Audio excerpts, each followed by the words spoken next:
আমাদের চাউমিন খাওয়া শেষ, আজকে ব্লগও শেষ, আর হবে না ব্লগ, আজকে শেষ। হ্যালো এভরিওয়ান, তোমরা সকলে কেমন আছো? আশা করছি তোমরা সকলে ভালো আছো। আমি খুব ভালো আছি। তোমাদের সকলকে ওয়েলকাম মন ফুড অ্যান্ড লাইফস্টাইলে।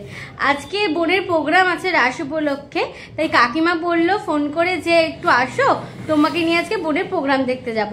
তো তার জন্য তো বোনের প্রোগ্রাম দেখতে যাবো বলে ওদের বাড়িতেও যেতে হবে। তো চল আগে ওদের বাড়িতে যাই, তারপর কিন্তু বোনের প্রোগ্রাম দেখতে যাবো। রাকেশদের বাড়িতে তো এসেছি, আর এখানে বোনও কিন্তু রেডি হয়ে গেছিল প্রোগ্রামে যাওয়ার জন্য। আজকে কিন্তু বোনের রাসযাত্রার উপলক্ষেই প্রোগ্রামটা ছিল। আর বোনকে কিন্তু আজকে দেখতে খুব মিষ্টি লাগছে, যদিও দেখতে খুব মিষ্টি, কিন্তু আজকে যেন ওকে লেহেঙ্গাটা পরে আরো বেশি মিষ্টি লাগছিল দেখতে। আর এখানে কিন্তু কাকু বোনকে একটুখানি হাতে কলকাকে দিচ্ছিল ফেব্রিক দিয়ে। আলতাটাও আগেই পরে নিয়েছিল, কাকু শুধু একটু ডিজাইন করে দিচ্ছিল। আর বোন কিন্তু এখানে একটু নাচটা প্র্যাকটিস করে নিচ্ছিল, যে ও প্রোগ্রামে গিয়ে ও মঞ্চে উঠে ঠিকঠাক করে নাচটা করতে পারবে নাকি, তাই একটু দেখে নিচ্ছিল। আর এখন কিন্তু আমরা সবাই মিলে যাচ্ছি বোনের প্রোগ্রাম দেখতে। আজকে কাকু, আমি, কাকিমা, রাকেশ সবাই মিলে যাচ্ছি বোনের প্রোগ্রামটা দেখতে। আর আমরা কিন্তু চলে এসেছিলাম আমাদের ডেস্টিনেশনে। আজকে কিন্তু প্রচুর মানুষ এসেছিল নাচটা দেখতে। আর এখানে কিন্তু খুব সুন্দর বাউল মেলা হয়, মানে আমাদের এই নবদ্বীপের এই জায়গাটায়, মানে বাস স্ট্যান্ডে খুব সুন্দর কিন্তু বাউল মেলা হয়। আর এই ছোট ছোট বাচ্চাগুলো কিন্তু খুব সুন্দর মা কালী একটা গানে নেচেছিল। যদিও তোমাদের নাচটা আমি দেখাতে পাচ্ছি না, কারণ আমার ফোনটা একটু সুইচ অফ হয়ে গেছিলো, তাই জন্য আমি নাচটা তুলতে পারিনি। আর এখানে বোন আমাকে দেখে হাসছিল যে আমি সবার নাচ ভিডিও করছিলাম। আর এখানে প্রচুর মানুষ এসে পড়েছিল, আর এখানে কিন্তু প্রোগ্রামটা শুরুও হয়ে গেছিলো। আর এই ছোট ছোট কিউট কিউট বাচ্চাদের প্রোগ্রাম দেখে কিন্তু আমার ঠিক ছোটবেলার কথাগুলোই মনে পড়ে যাচ্ছিল।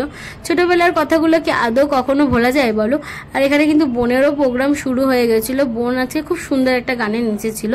গানটা যদিও আমি তোমাদেরকে শোনাতে পারছি না, কারণ যদি আমার ভিডিওতে কপিরাইট পড়ে, তাই জন্য আমি তোমাদেরকে গানটা শোনাতে পারছি না। বোন আজকে খুব সুন্দর একটা কৃষ্ণ ঠাকুরের গানে নেচেছিল, আর নাচটাও কিন্তু খুব সুন্দর হয়েছিল বোনের আজকে। এরপর কিন্তু আমাদের নাচ দেখা হয়ে গেছিলো। এখন আমরা যাচ্ছি একটু রেস্টুরেন্টে। আর দেখো, এটা কিন্তু বাজারে একটা গণেশ ঠাকুর ছিল।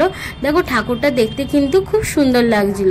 এরপর আমরা চলে এসেছিলাম রেস্টুরেন্টে খাবার নিতে, যেহেতু বোনেরও খুব খিদে পেয়ে গেছিলো। আর আজকে আমরা চাউমিন আর এগরোল কিন্তু নেব। তো আমাদের চাউমিন আর এগরোল নেওয়া কমপ্লিট। আর এখন আমরা কিন্তু বাড়িতেও চলে এসেছি।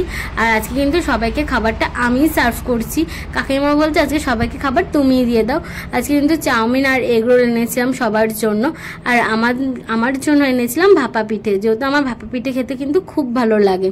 তো তাই জন্য আমার জন্য একটু ভাপা পিঠে এনেছিলাম, সবার জন্য চাউমিন আর এগরোল নিয়েছিলাম। আর রাকেশ কি বলে তোমরা একটুখানি শুনে নাও। আমাদের চাউমিন খাওয়া শেষ, আজকে ব্লগও শেষ, আর হবে না ব্লগ, আজকে শেষ। তারপর তোমরা আমার চ্যানেলটা সাবস্ক্রাইব করে দিও, সাবস্ক্রাইব করে দিও,